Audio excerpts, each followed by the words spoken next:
സാബു പാടി കേട്ടപ്പോഴത്തേക്ക് ഒരു ശ്രമം നടത്തിയാലെന്ന് ആലോചിച്ച് അങ്ങനെ പാടി നോക്കി. നിറങ്ങി വന്നെന്റെ ഇത് സാബു പാടിയതിന്റെ ഇൻസ്പിറേഷനാണ് ഞാൻ പാടിയതോടെ. സത്യം പറഞ്ഞ സാബുവിന്റെ പാട്ടിന്റെ പ്രത്യേകത ഞാൻ അതിലേക്ക് ആഴ്ന്നിറങ്ങും. ഇത്ര മനോഹരമായ ലയിച്ച് പാടും. അതെ അതെ, അത് വേറെ ആർക്കും ഞാൻ അധികം കണ്ടിട്ടില്ല. കാരണം എനിക്ക് തോന്നുന്നത് ഈ താലിപ്പൂ പീലിപ്പൂ എന്നുള്ള പാട്ട് പണ്ടെപ്പോഴോ പാടിയ ഒരു വീഡിയോ ഞാൻ കണ്ടിട്ടുണ്ട്.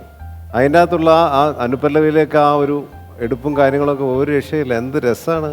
സാബു പാടി കേട്ടപ്പോഴത്തേക്ക് ഒരു ശ്രമം നടത്തിയാലെന്ന് ആലോചിച്ച് അങ്ങനെ പാടി നോക്കി.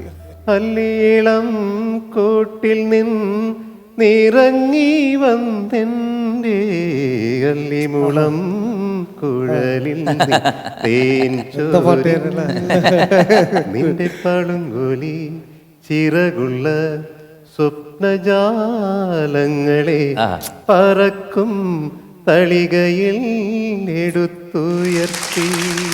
ഇത് സാബു പാടിയതിന്റെ ഇൻസ്പിറേഷനാണ് ഞാൻ പാടിയതോടെ. സത്യം പറഞ്ഞ ഒരുപാട് സന്തോഷം. കാരണം നമ്മളിങ്ങനെ പലർക്കും ഇൻസ്പിറേഷൻ കൊടുക്കാൻ പറ്റിയെന്ന് പറയുന്നത് തന്നെ വലിയൊരു